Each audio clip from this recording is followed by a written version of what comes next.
तर या ठिकाणी आपण क्वेश्चन नंबर 56 सॉल्व करणार आहे.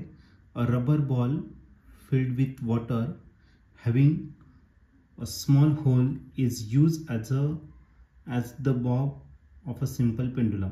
एक रबर बॉल दिलेला आहे, त्याच्यामध्ये पाणी भरलेलं आहे आणि त्याला एक स्मॉल होल करायचं आहे आणि तो बॉब म्हणून सिम्पल पेंडुलमचं काम करणार आहे.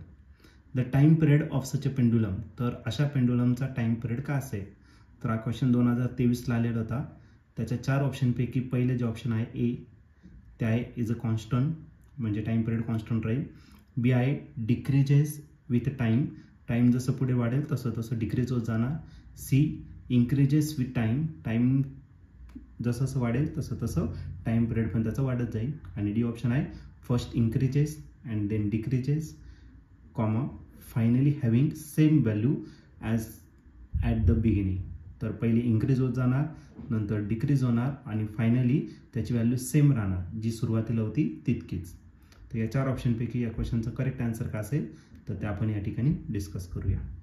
तर या क्वेश्चनमध्ये आपल्याला एक रबर बॉल दिलेला आहे, ज्याच्यामध्ये वॉटर आहे आणि एक स्मॉल होल त्याला आपल्याला या ठिकाणी करायचा आहे. ओके, त्या बॉबला. आणि त्यामुळे सिम्पल पेंडुलम जो आहे त्याचा टाइम पिरियड काय होणार आहे? चेंज होणार आहे.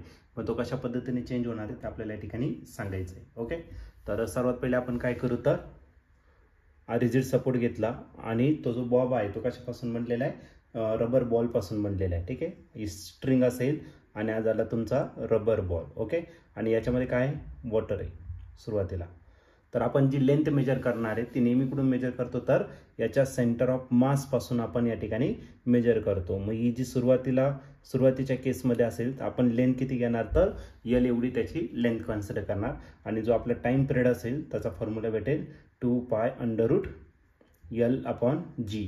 2π कॉन्स्टंट आहे, जी पण कॉन्स्टंट आहे, राहिला काय? यल. जर यल जर चेंज झाला तर आपला टाइम पिरियड या ठिकाणी काय होणार आहे? चेंज होणार आहे. ही झाली तुमची पहिली कंडिशन. आता दुसऱ्या कंडिशनमध्ये आपल्याला तीच सिस्टीम आहे, तीच स्ट्रिंग आहे आणि त्याला तोच रबर बॉल आपल्याला या ठिकाणी कनेक्ट करायचा आहे. पण याच्यामध्ये जे वॉटर आहे तर या रबर बॉलला काय करायचं? एक स्मॉल ओपनिंग द्यायचं आहे, एक होल आपल्याला या ठिकाणी काय करायचं? पाडायचं आहे. त्या होलमधून काय होणार? तर याच्यातलं जे लिक्विड आहे ते काय होणार? तर कमी होणार. ओके, वॉटर जर कमी झालं, सपोज या ठिकाणी वॉटर आलं, तर याचं जे मास आहे ते मास कुठं प्रेझेंट असणार आहे? बॉटमला. वरती एम्प्टी स्पेस झालं म्हणजे याचं जास्तीत जास्त मास कुठं असणार? या ठिकाणी. म्हणून आपल्याला जी लेंथ आहे ती इथून मेजर करावं लागेल. या वॉटरचा जो सेंटर ऑफ मास असणार या पॉईंटचा तिथून मेजर करावं लागेल. मग आपण जी लेंथ मेजर करणार आहे ती इथून मेजर करणार.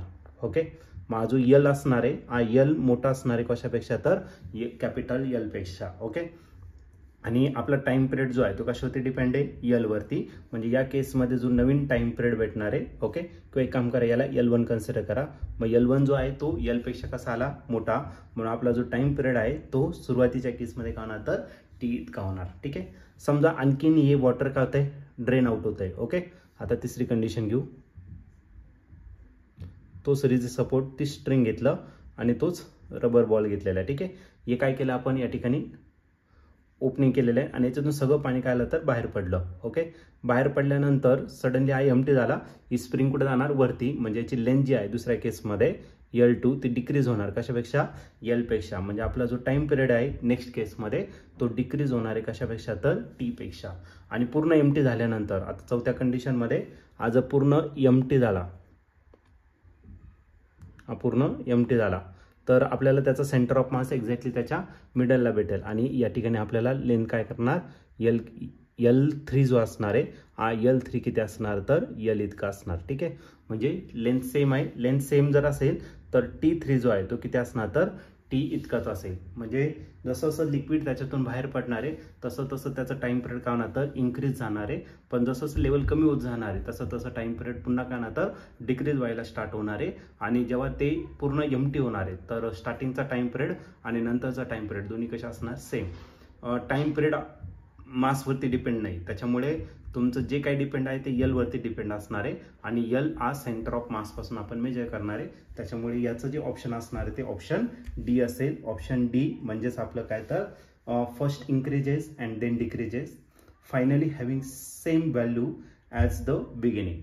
तर सुरुवातीला इन्क्रीज होणार आणि नंतर डिक्रीज होणार आणि फायनली जेवढी सुरुवातीला व्हॅल्यू होती तेवढीच राहणार. या क्वेश्चनचं फायनल आन्सर असेल ऑप्शन डी.